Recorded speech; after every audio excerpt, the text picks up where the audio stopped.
Hello, everyone. Thank you so much, Jim, for that great conversation. And our next guest is Ester Baiget, CEO and President of Novonesis. Thank you very much for being here. Novonesis, in case you don't know, is one of the world's largest biosolutions companies.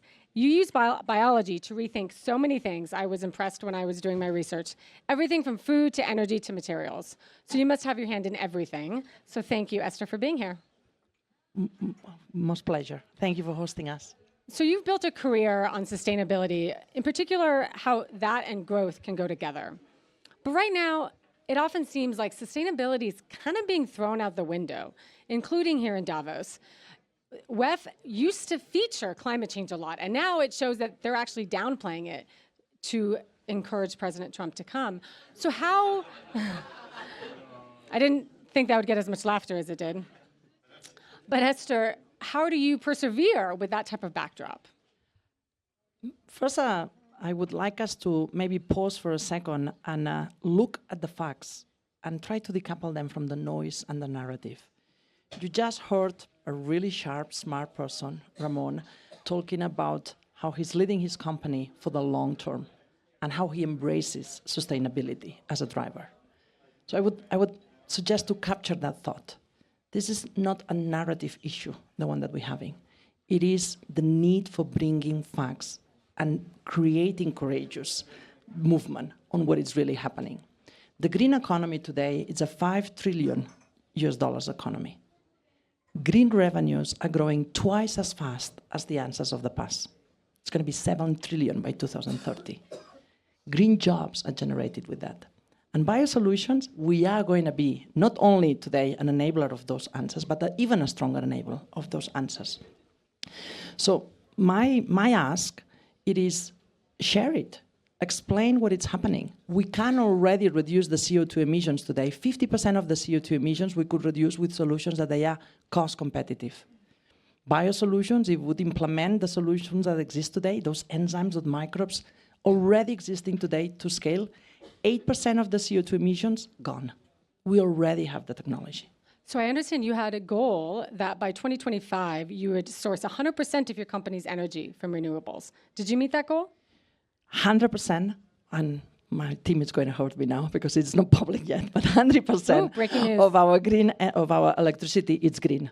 100% across the whole globe. So you did make your goal, is what you're saying? One of them. And important to mention that this is not only about electricity and decarbonization. We had Matt Damon here talking about water. This is also about embracing the imprint you make at the planet. We have two goals, the goal we call the handprint and the footprint. The footprint is what we make on the way that we produce, and we want to make it as little as possible. And of course, it's using green electricity. We have reduced close to 63% of the CO2 emissions since we started this journey. And we have increased the revenue 25%. So it's a 37% EBITDA margin. So sustainability, planet, growth, profitability, two sides of the same coin. So is there another goal that you did not meet? You said you made the 100%. Yeah. We are on track on the CO2 emission reduction. We're expanding that. It's not only decarbonization, it's not only green electricity, it is also, the handprint, it also comes with, the footprint also comes with water, the impact you make, the impact you have in the society, how you treat your people, how you bring inclusion. It's much more than just the CO2 emissions. But more importantly, it's your handprint, what you enable. With biosolutions, with our enzymes, with our yeast, only in biofuels, we enabled last year more than the same CO2 emission reduction that taking out 30 million cars out of the road. We love e-vehicles. We also like better combustion. We enable regenerative agricultural. We enable higher yield, higher proteins, healthier, also your hormone, healthier nutrients, those answers of the future, higher efficiency, food preservation, lower waste. All that with answers that with science, with technology, with scale, we bring that up. So everyone here, of course, is talking about AI and particularly the energy requirements that it demands. How is your company involved in this debate, if at all? What are your solutions to help lessen the energy load on AI? We from one side, we are a user of AI, and we bring our solutions faster into the market with AI. We used to call it, now everybody talks about AI, we call it predictive modeling many years ago, and now it's AI. But we've been using it since ever, and it's embedded in, it's super cool, but it's been there for a long time on the way that we have been working with it. For sure, water, a scarcity, and reducing your consumption of water and giving it back, but also allowing processes to be more effective, reducing, enhancing the yields, reducing the waste, and water, lower water imprint across many industries. It's something that we contribute on.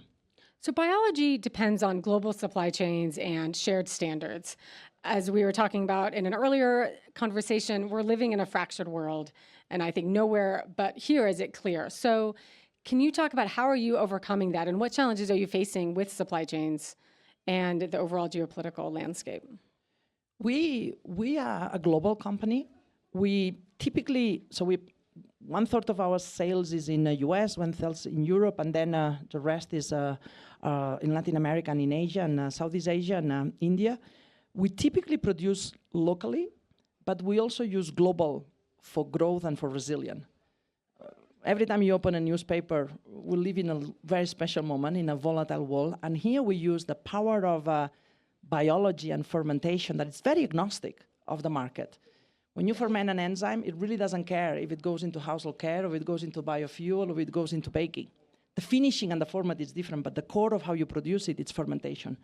So that's a way that we handle that resilience on the supply chain by being locally, but also using the global asset footprint to embrace the volatility.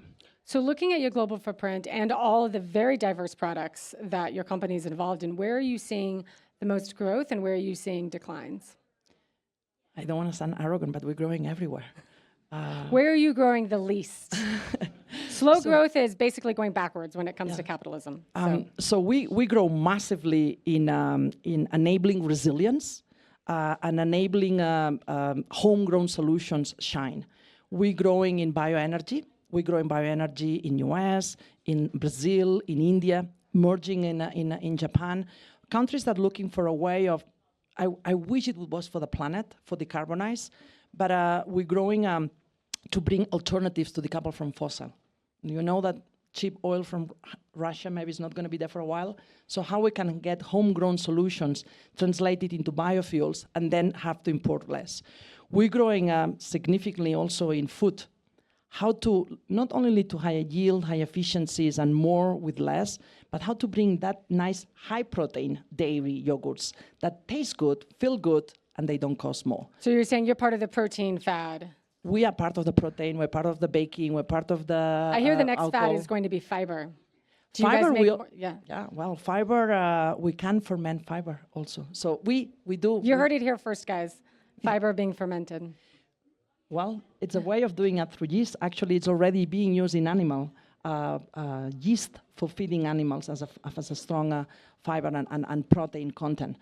So we, in fiber, in oligosaccharides for infant formula, that's a fiber, that's a beautiful sugar that gives different nutritional features for develop faster cognitive development. Every day, our products, they touch 2 billion people. You are part of those ones too. When you wash your clothes, we're there, allowing low temperatures. When you eat a yogurt, I guarantee you we're there. When you eat baking, a bread, we're there. When you eat a beer, we're there. When you fill up your car, we're there. You don't feel us, because we don't, but our enzymes and our microbes, they're making the change. But one could argue that in a world that is aggressively addressing climate change and moving to cleaner energy, your business would be booming way more than it is now. So if you could wave a magic wand and change just one thing, a policy, a market signal, or corporate behavior, where would you want to see the most change? Demand is there. We don't need change there. Capability to supply, it's there. We are investing significantly on CapEx and growing with our customers. Relationship and trust with the customer is super strong. That's good. An area that would be beautiful to smooth, it's regulatory. It is okay. So put But some meat on those bones. What kind of regulations are you talking about? Can you name one specific? I'm talking about unnecessary roadblocks on regulatory. We have a regulation that is based on the answer of the past. There was a question before, what would you do, change the future or change the past? Well, on that one, I would change a little bit. Hey, don't jump ahead. You might get that question. I would look ahead, but we have a regulation that is based on the fossil-based solutions of the past. And is this regulation in the US you're talking about? in US, in Europe, in Asia, everywhere. So what's the regulation specifically? We need a different path for the answers of the future. In Europe, it's a little bit more painful than everywhere else. Because there's criticism about ethanol in particular. Is that what? Well, if you think about, no, it's not only ethanol. Talk about a novel protein. You bring a new protein that can bring features, differentiated features for consumers that gives that all answers that Ramon was looking for. It takes 5 years to register it in Europe. You can do it in 6 months in Singapore. So this is an unnecessary roadblock that is delaying the speed up of commercialization. Well, we only have 30 seconds as opposed to 6 months for the rest of this conversation, Esther. So I want to transition to our lightning round game of Would You Rather. Are you ready? Yes. So would you rather partner more with governments or other corporations? And you have to choose. It can't be both or neither. We need to sit at the table with government stronger. Governments, okay. Would you rather be first to a market or most trusted over time? They go together, but first. First, okay. Well, that's how you win in capitalism, I would say. And finally, would you rather change the past or see the future? Future, always. Well, with that, thank you, Esther, very much for this conversation.